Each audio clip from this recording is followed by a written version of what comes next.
Well, United Mutual had their regular August meeting. That was on Tuesday, and we have a report each Friday. And joining us now is the president of United Mutual, and that is Pat English. Good morning. Good to see you. Good morning, Paul. Good to see you too. You all had a pretty busy meeting, but I believe it was just a little over 2 hours, so it went pretty reasonably. And it didn't take too long, so it went pretty well. Considering all the things we covered, it went very well. Right. Yes, I would say. Very nice. Now, you had a couple of items you wanted to especially discuss. The United Board is actually facing a couple of lawsuits in the recent months. And the first one you wanted to discuss was the United versus the Golden Rain Foundation lawsuit. And you had some comments regarding that. Well, since we have a new board on GRF, it has made things a lot easier to settle the lawsuit. That isn't to say we're settled yet, but we're certainly in the process of a settlement. And GRF and United are pretty close. Of course, we have to get third.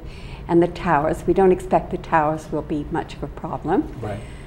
Third might be a different issue, however. And we are in the process of settling it. But we're very concerned that the rights of the members are upheld in the settlement. So that's why it's taking a little longer than just quickly signing a settlement agreement. Right. And what is the outcome that your board would like to see from that settlement? Well, what we expect to see is that the amendment that we made to the GRF bylaw back in January will be upheld, and consequently it will require a corporate member's vote in order to approve for GRF to go ahead on doing such things as building a new building or demolishing an existing building. Right. Will there be a monetary threshold for something like that, or how would that be considered? Is it a large project or a large amount of money to be spent? Well, that's one of the things that is still in the settlement phase. Very good. So we still have a few things to work out. Right. So I don't want the members to feel that it's bad or that it's creating a lot of additional costs. Because the only time the settlement will create costs is when the attorneys are actually doing some work on it. So just because it might be open for another 2 or 3 weeks or a month or two doesn't mean that the costs are incurring like 40 hours a week or anything like that. Yep, that can add up pretty quickly. Yes, it sure could if it was like that, but it isn't. Right. And now you have also another a lawsuit that is going on that you wanted to discuss, and that's a little bit different as well. Oh, actually, that's totally different. This one is actually settled. Okay. And that's very good news that it is settled. It all started based on the recall of United. If you remember, if you recall, there was a petition brought in several months ago. I think it was March it was brought in.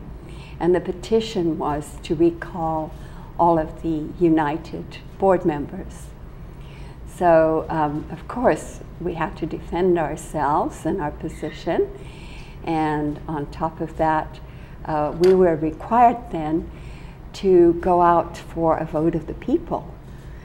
That's the process once a petition of 5% of the members is received. So of course we went out for that, and the final outcome was we had a nearly $20,000 bill from Martin and Chapman on that, which is not bad when you consider what they have to do for the $20,000. Right. They have to send out all the ballots, and just the postage alone is a lot of money. And then they have to receive all the ballots and count them all and make sure everything is okay. So Martin and Chapman did that, and then of course there were a fair amount of legal hours put into it. And then to make matters even worse, we had a group of the Enough is Enough, led by Mark Bayer and Maggie Blackwell and Judith Gaither, and who was the fourth one? John G. The 4 of them decided they were going to file suit against us because we didn't put the replacement candidates on the ballot. We didn't think it was a wise thing to do that. We still believe that was the right decision we made. So as a result of that lawsuit, which was settled and went away, that cost us another $8,000+. Wow. So all in all, it was nearly $42,000 the recall and the effects of the recall cost. So is the settlement that you have recouped your legal fees and the mailing costs, or is that just a matter of? No. We determined that it was best to get rid of this lawsuit. This was like a thorn in our sides that we definitely didn't need. It was a frivolous lawsuit, and in fact, I'm sure we could have fought it out, and it would have ended up as being determined to be a frivolous lawsuit. Right. But rather than deal with it, we paid our attorney's fees, and they paid their attorney's fees, and it all went away. And it settled it that way. Yes. Very good. Well, you had a couple of things that are going on over there, and United always has an issue with walkway lighting, and it's actually been an issue in our community since the inception back in the early 60s. And it looks like you're all going to make some headway, hopefully, here in the future. We're making good progress on it. As Ming Lee and Jack Basler said at the last week meeting here, the walkway lighting cul-de-sac 7 is actually completed, and we will be going on to 5 more cul-de-sacs, and that will be finished in 2 or 3 months, and the cost has come down significantly. We will be replacing the fixtures and the bulbs themselves, and we don't expect that it will cost more than $5,000 per cul-de-sac. Very good. We're using LED lighting, which is a real improvement on the old lighting. It's improvement on the fluorescent, because with the LED lighting, there's no mercury. So, you know, there was a bit of a hazard with the fluorescent lighting with the mercury in that. And I believe Ken mentioned this last week or so during your report, and that was, you know, before you all were looking into this as well, and those costs were significantly higher. But now as technology gets a little bit better and it's gotten out to the market a little bit better, those costs have come down dramatically, and it's saving the community quite a bit of money. Definitely, definitely. In fact, I really would recommend that people look to the LED lighting for any lighting that they do. Right, that's a great recommendation. Because the fluorescent bulbs can be replaced with LED. Right. And speaking of energy conservation, you're also going to do an update to the toilets within United, and I imagine that's to conserve water as well. This is based upon a state law, and by January of 2019, we're supposed to have all the toilets replaced with toilets that don't use any more than, I think it's 1.28 gallons per flush. So we're starting now with the resales. All the properties that are up for sale are being transferred, PCM, under Marcel. Marcel's doing a very good job, Marcel Bradley. He's in charge of this. They're inspecting the units to determine if there are any non-compliant toilets.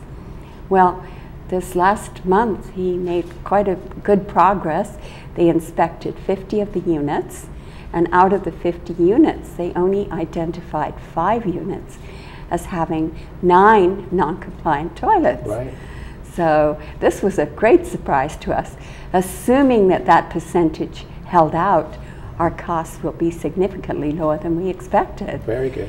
But starting next year, it won't be just the resales. We'll be having, I'm not sure how many toilets, maybe 100 per month. Right. And we should be getting some rebates, and we should be getting some discounts, who knows.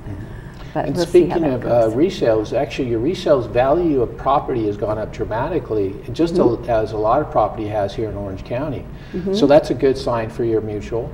Less were sold compared to last year, but the value has gone up dramatically, which obviously, you know, helps everybody, right? Absolutely, yes. Our resale prices are up over 20%, and that's better than most of the areas in Orange County. Very good. Well, before we let you go, we want to be sure and mention that we're going to have Meet the Candidates. That's going to be on August 21st. That's at 10 o'clock right here on Channel 6 live. You do have some good candidates that'll be, you know, looking to hopefully join you on the board. So what kind of candidates are you looking for to join the board here in the next couple of years? Well, first of all, we want candidates that are concerned for the community. We want candidates that can add some value, candidates that have good knowledge and experience in one way or another. Right. Like, we're lucky to have people who are engineers on. We have Ming Lee, and then we have an architect, Jack Basler.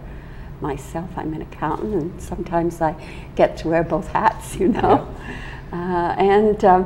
It's always good to have people like that. Right. I would really like to find a strong accounting candidate. They seem to be very hard to find for any of the boards.